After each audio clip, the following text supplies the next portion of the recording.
Frank Lloyd Wright, the master of America. I've been accused of saying I was the greatest architect in the world, and if I had said so, I don't think it would be very arrogant. Il faut annuler les effets d'une longue négligence et chercher tous les moyens par lesquels Paris peut redevenir une ville de beauté et d'harmonie. They told me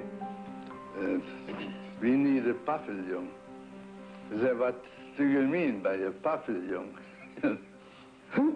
She said, I don't know.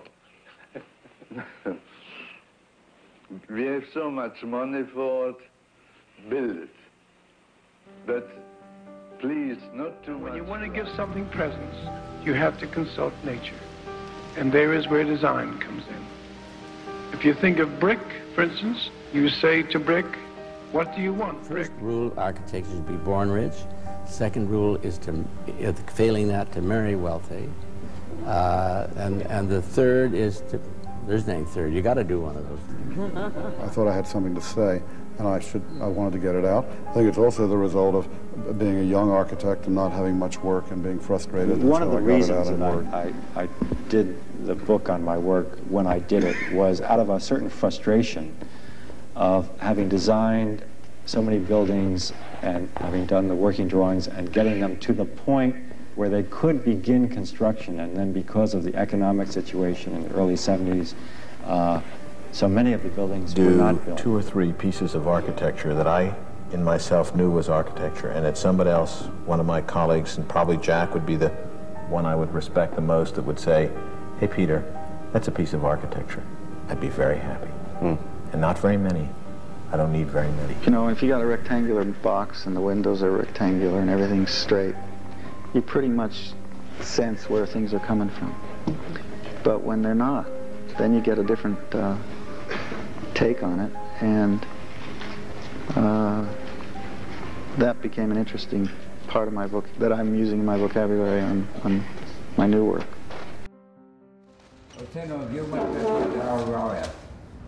You've never seen architecture like this. A cathedral like this. You've seen more beautiful ones, but never like this. You've never seen a Congress building like this.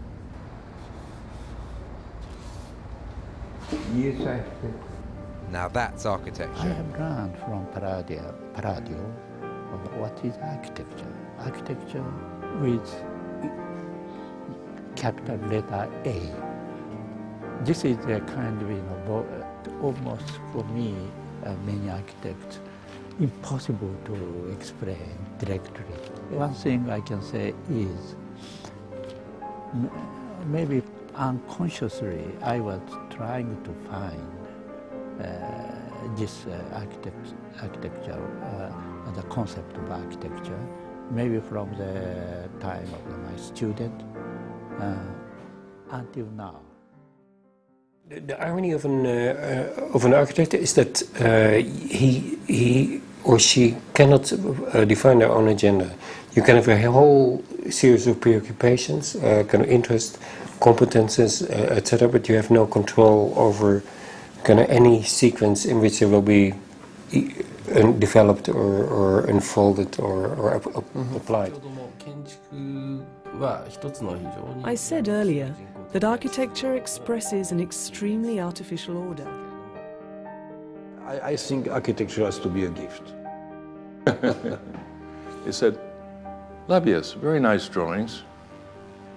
I really like it, but what's this got to do with architecture? No. No, you did, Steve, you did. Impossible. No, you did.